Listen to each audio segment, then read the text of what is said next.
Bienvenue à tous dans notre émission 15 minutes de grâce et de vérité avec le pasteur Clarence Tézé. Sans plus tarder, sans plus attendre, nous allons adorer le nom de Jésus. Tu es mon sûr abri et tu remplis mon cœur de tes chants de délivrance. Quand je sens la crainte m'envahir, je m'appuie sur toi. J'ai confiance en toi, que le faible dise, je suis fort, de la force de mon Dieu, je m'appuie sur toi. J'ai confiance en toi, que le faible dise, je suis fort, de la force de mon Dieu.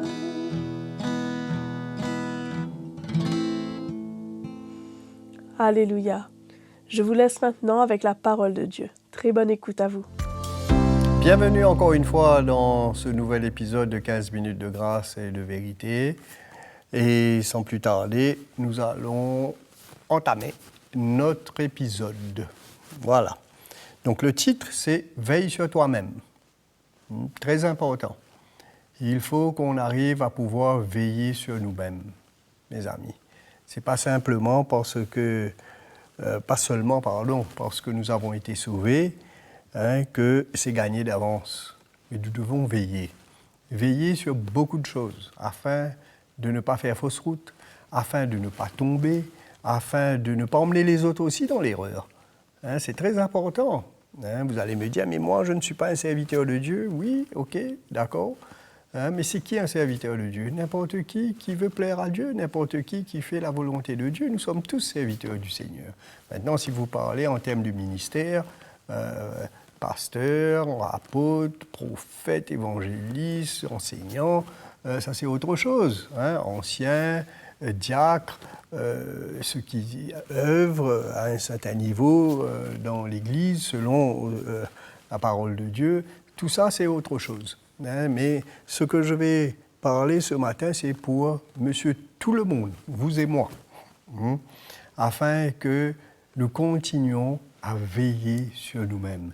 Souvent, j'entends les gens dire « Oui, mais moi, je ne suis pas pasteur. » Ça, c'est pour les pasteurs, ça, c'est pour ceux qui sont appelés. Mais je répète, nous sommes tous appelés. Nous sommes tous appelés à veiller sur nous-mêmes, à garder ce que nous avons reçu, à demeurer sur le chemin, à ne pas nous écarter ni à gauche ni à droite, mais à demeurer dans ce que nous avons reçu, afin de pouvoir terminer notre course. Alors, allons voir premièrement ce que l'apôtre Paul lui-même, il donne comme conseil, exhortation, si vous voulez, à Timothée, qui est lui-même un serviteur de Dieu. Alors, il dit, dans 1 Timothée, chapitre 4, au verset 16, il lui dit « Veille sur toi-même et sur ton enseignement, persévère dans ces choses, car en agissant ainsi, tu te sauveras toi-même et tu sauveras ceux qui t'écoutent. » Voyez, si l'apôtre Paul trouve bon de donner un conseil pareil à un serviteur de Dieu, à combien plus forte raison pour, allons dire, monsieur tout le monde, nous devons prendre cela au sérieux nous-mêmes. Parce que c'est très important. Nous tous, nous sommes, allons dire, nous avons la responsabilité de veiller sur nous-mêmes. D'ailleurs, la parole de Dieu ne nous dit pas veille sur ton cœur plus que toute autre chose. Voilà, je vous parle, sans mentionner un serviteur de Dieu. Mais veille sur ton cœur plus que toute autre chose. Il faut veiller sur ce cœur-là. Il faut veiller que rien ne vienne faire obstacle à notre marche avec le Seigneur. Dans la parabole du semeur, nous pouvons voir que la semence qui tombe dans les endroits pierreux, ce sont ceux, il dit, Jésus dit, qui reçoivent la parole avec joie, mais dès que survienne une persécution, parce qu'ils n'ont pas de racines, trouvent là une occasion de chute. Et ceux maintenant qui reçoivent la parole dans des endroits où il y a des ronces, des épines, ils reçoivent la parole, mais cette parole va être étouffée. Cette semence va être étouffée, elle ne va pas porter des fruits. Pourquoi ? Parce que les soucis de la vie et la quête des richesses vont étouffer cela. Et comme résultat, il n'y aura pas de fruits. Donc, mes amis, vous pouvez recevoir la parole de Dieu, vous pouvez recevoir l'Évangile, mais il nous faut veiller sur nous-mêmes. Et là, ce conseil que Paul dit, non seulement il doit veiller sur son enseignement. Son enseignement, c'est quoi ? C'est ce qu'il va emmener. Mais vous, votre enseignement, c'est quoi ? Qu'est-ce que vous allez emmener ? Vous allez me dire peut-être, écoutez, moi, je n'ai pas d'église, mais vous avez votre épouse, vous avez votre mari, vous avez vos enfants. Ou alors, si vous êtes seul aussi, les gens qui sont autour de vous, par exemple. Nous sommes tous appelés à témoigner. C'est quoi notre témoignage ? C'est quoi ? Qu'est-ce que nous emmenons vers ce monde, nous aussi ? Qu'est-ce que nous avons reçu ? Alors, si vous avez reçu l'Évangile, si vous avez reçu cet Évangile, persévérez dans les choses que vous avez reçues. Persévérez dans l'Évangile vous-même. Et veillez sur vous-même. Faites en sorte que ces choses que vous avez reçues agissent en vous-même, d'abord. Et marchez selon les préceptes que vous avez reçus et persévérez. Et il nous dit dedans, car en agissant ainsi, vous allez vous sauver vous-même et aussi ceux qui vous écoutent. Alors, tournons dans 2 Timothée, au chapitre 3. Il nous parle, de ce qui va se passer dans les derniers jours, où nous sommes d'ailleurs. 2 Timothée chapitre 3, verset 1er, il dit « Sache que dans les derniers temps, il y aura des temps difficiles, car les hommes seront égoïstes, amis de l'argent, fanfarons, hautains, blasphémateurs, rebelles à leurs parents, ingrats, irréligieux, insensibles, déloyaux, calomniateurs, intempérants, cruels, ennemis de gens de bien, traîtres, emportés, enflés d'orgueil, aimant le plaisir plus que Dieu, c'est ce que nous voyons, ayant l'apparence de la piété, mais écoutez bien celui-là, mais reniant ce qui en fait la force. Voyez ? Ils aiment les choses de Dieu, mais qu'est-ce qui fait sa force ? C'est l'Évangile qui fait sa force. Mais ils rejettent cela. Ils rejettent l'esprit de l'Évangile. Ils rejettent, par exemple, ce pourquoi Jésus a donné sa vie. Ils rejettent le plan du salut. Ils rejettent le plan de rédemption. Ils rejettent ce que le Seigneur dit. Ils rejettent ces choses. Ils rejettent les préceptes du Seigneur. Et ils préfèrent se donner des foules de docteurs. Ils préfèrent marcher selon leur passion. Ils ne se laissent pas eux-mêmes être crucifiés dans leur chair. Vous voyez, l'apôtre Paul dit, lui, quand il est venu pour leur porter l'Évangile, quand il est venu voir le peuple de Dieu, il n'a pas trouvé bon que de voir Jésus-Christ et Jésus-Christ crucifiés au milieu d'eux.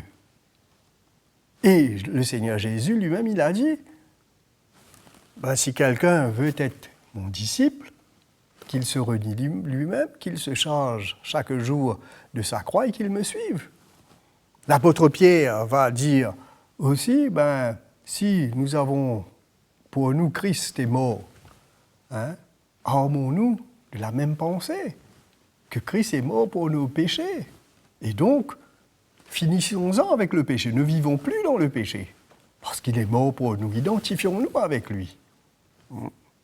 Donc nous voyons que toutes ces choses, comme il dit, il en est parmi eux qui s'introduisent dans les maisons, qui captivent de faibles femmes chargées de péchés, agitées par des passions de toute espèce, apprenant toujours et ne pouvant jamais arriver à la connaissance de la vérité, c'est normal. Mais Paul va venir dire à Timothée, au verset 10, « Pour toi, tu as suivi de près mon enseignement, ma conduite, mes projets, ma foi, ma douceur, mon amour, ma constance, mes persécutions, mes souffrances. » Et il va ajouter, « Oh, tous ceux qui veulent vivre pieusement en Jésus-Christ seront persécutés. » Voilà ce qui va se passer. On va être persécutés, on va nous prendre pour ceux qui sont des radicals, vous voyez, on va nous traiter de radicals, on va nous traiter d'extrémistes aussi, peut-être. Mais, écoutez bien, les hommes méchants et imposteurs avanceront toujours plus dans le mal, égarant les autres et égarés eux-mêmes. Et n'oubliez pas ce que Paul a dit à Timothée, pas trop loin. Nous avons lu ensemble comment il faut qu'il veille sur lui-même et qu'il persévère, qu'il veille sur lui-même et son enseignement et qu'il persévère dans ces choses, car en agissant ainsi, il se sauvera lui-même et sauvera ceux qui l'écoutent. Donc le but dedans, c'est le salut. Pas seulement notre salut, mais le salut de ceux qui nous écoutent. Et là, Paul vient lui dire « toi » maintenant. Pour toi, tout à l'heure, il lui a dit, maintenant il lui dit « toi » maintenant, demeure dans les choses que tu as apprises et reconnues certaines, sachant de qui tu les as apprises aussi. Donc, mes amis, moi je veux vous encourager parce que dans ces derniers temps, les gens ne supporteront pas la saine doctrine, ne supporteront pas l'évangile, l'esprit même de l'évangile. Ils vont vouloir avoir une forme d'évangile, mais pas le vrai. Et c'est pour cela qu'il nous faut être prudents. Il faut qu'on veille, il faut qu'on discerne. Et je vous encourage à persévérer, à rechercher, à connaître davantage l'évangile qui a été prêché. Et que le Seigneur puisse emmener la révélation dans notre cœur et nous convaincre.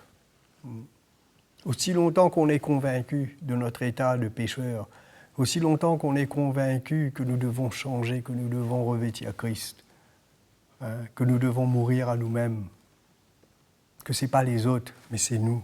Nous sommes sur la bonne voie. Donc que le Seigneur vous bénisse. Continuons à veiller sur nous-mêmes, continuons à avoir faim et soif que le Seigneur nous visite, afin qu'on puisse nous sauver nous-mêmes et qu'on puisse sauver aussi ceux qui nous écoutent. Que Dieu vous bénisse. Nous vous remercions pour votre fidélité. Aimez et partagez cette vidéo.